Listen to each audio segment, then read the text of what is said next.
Hello and welcome to this chess video.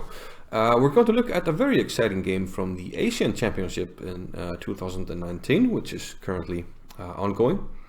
And it's between two, well, potentially future stars of the game.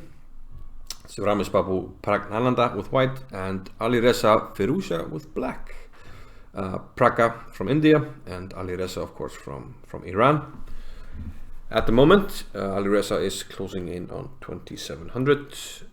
Meanwhile, Praggnanandhaa was on course to maybe be the youngest grandmaster in history, but he's still up there. But he didn't break the record. So we have two young stars of the game, and many people are picking, especially Alireza, as a future World Championship contender. But let's see what happened in this game. Pragga with white and Alireza with black. Yeah, I thought I had the names mixed up, but it's all okay. So we have the Italian game, knight c6, bishop c4, knight to f6. And here, a move that black sometimes plays, especially if he wants to win. Now, some people play this to just fianchetto the bishop, play bishop to g7, and try to get like some kind of imbalance and play for the win.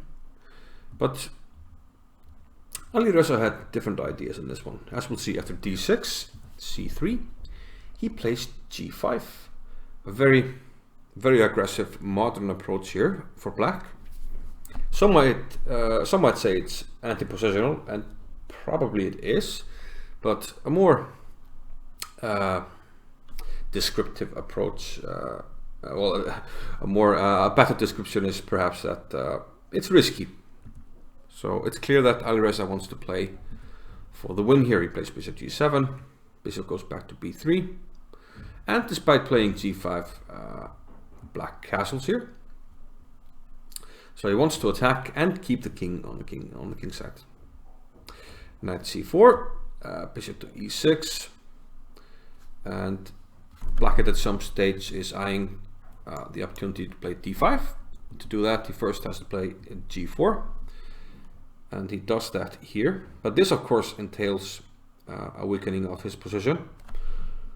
First, we should note that knight h4 probably fails tactically to knight takes e4, seems to me. And if we take, be it by rook or a pawn, probably a pawn, then we take on h4. So the knight has to retreat, goes to d2, and now Alireza breaks with d5. We have a trade-off, and with a knight taking on d5, you protect e5 with another piece, so e5 is not hanging. But Pragga, he improves the knight on d2, puts it on e4.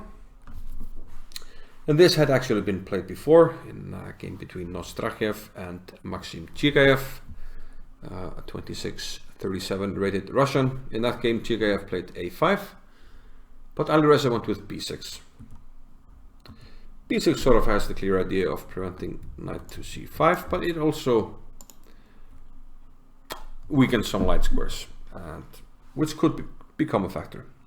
At the moment, he rates the stoppage of knight c5 as more important.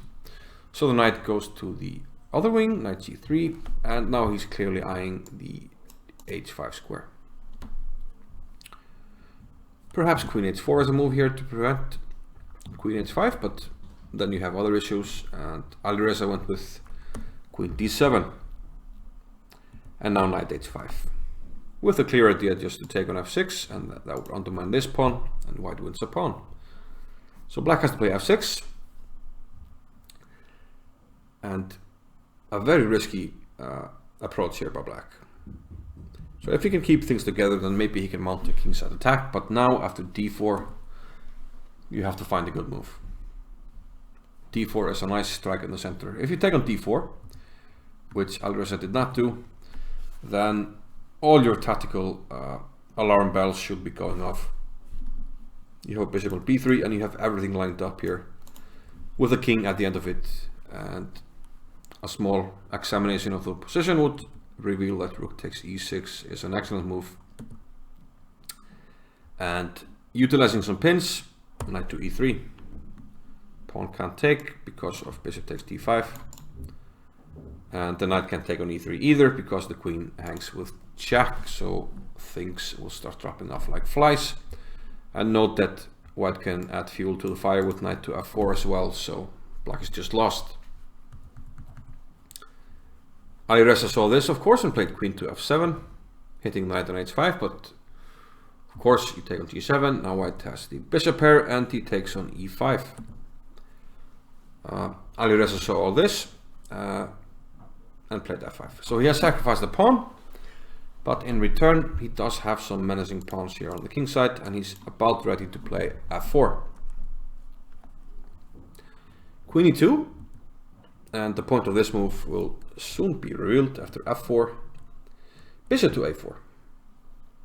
And yeah, because of this b6 move, the knight must now move, and once it goes to e7, we see one of the points of queen e2. Now white has a nice move, knight to d6. It looked like there wasn't much going on the e-file because of the pawn, but now with these guys lined up here, black can't afford to take on d6 because he takes and too many pieces hanging. White will come out well on top. So Alireza moved the queen to h5, and Pragga attacked the knight on d5. Once again, we have a tactical solution. The knight is attacked, but we play another move, a Zwischenzug in between move f3. Queen comes to e4 and knight into b4. Actually no other squares available. And perhaps white should have played a move like bishop d2 here, maybe a3. Both with the idea to push the knight to a worse square here on a6. So let's get the square right. To a6, where it's slightly out of play. Instead, Praggnanandhaa played bishop to f4, which is sort of a normal human move, I guess. The bishop could shore out the king side, come to g3, preventing any shenanigans over on the king side. But this actually allows the otherwise out of misplaced knight on b4 to enter the game, knight to d3. Now Pragga didn't take, which might well be the best move to take, but rook takes f4 and the attack goes on. Black is still down a pawn. I guess the knight would have to come back now. But when you're playing a stronger player, a higher rated player, when he has a lot of pieces like this lined up against you, you feel a bit worried. This is maybe incoming, takes out on g2, double the rooks. But after knight d3, Pragga played bishop to c2. And of course, if take on f4 with a knight, you just get mated. So that's one of the points of the move. The other point is that if rook takes f4, as played in the game, the rook on a8 hangs. But this is what Alireza played. Perhaps he didn't have a better choice, but the attack goes on. Here he played rook to f8. But he missed the chance to, make this a massive slugfest, because he missed the win here. Black could have played knight takes f2. But this is very hard to see. This is massively complicated, and Black has to worry about his own king as well. He would have to calculate a lot of moves. There's knight to e8 check, and king only has one square. Maybe we can take, and the queen threatens to come to e8. But here actually Black would close the store with bishop to c8, and the white pieces are out of play and Black would prevail. Also, you would have to calculate moves like queen to e8, and this looks scary because, e7 would hang if you don't trade the queens. But you can protect on h4, but first you must find the move such as knight to h3, and only after either king h1 or g takes h3, your queen comes to h4 and you protect e7 and everything else is under control. But still massively complicated. You also have to look at, of course, just king takes, and even this, it looks good, but it's not at all clear. The king can start running to e3, but the computer gives this as a massive plus for black.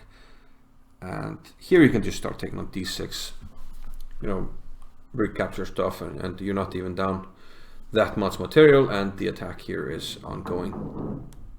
Black should win here. Unfortunately for Alireza, he didn't see this opportunity of knight takes f2. I mean, the computer will find this, but for a human, it's very hard. Instead, he played rook to f8. The queen came back to e4. And now you're in some trouble, and actually all moves except one are losing here for black. For instance, let's say you take on d6, I retake, and yeah, everything's hanging now. Knight f5, I take on d3, and this everlasting threat of the battery here is very annoying. For instance, here's a very nice mate, just an example. Queen takes e7, picturesque mating idea. So the moves are hard to come by for black here. That's all I'm going to say. Only one move doesn't lose, and Alireza managed to find it. g3. Now, of course, f takes g3 allows f2, and you have a choice. King f1 allows this another very nice mate. You, of course, promote to a rook and not a queen. And king h1, you allow the check on f2. That's the problem. And black wins. So f takes g3 is out of the question, so h takes g3, otherwise queen takes h2 as mate. But now f takes g2, and black is buying some time because of this threat here. You can't take on g2 because rook takes f2, you have to give up the queen, otherwise mate is coming.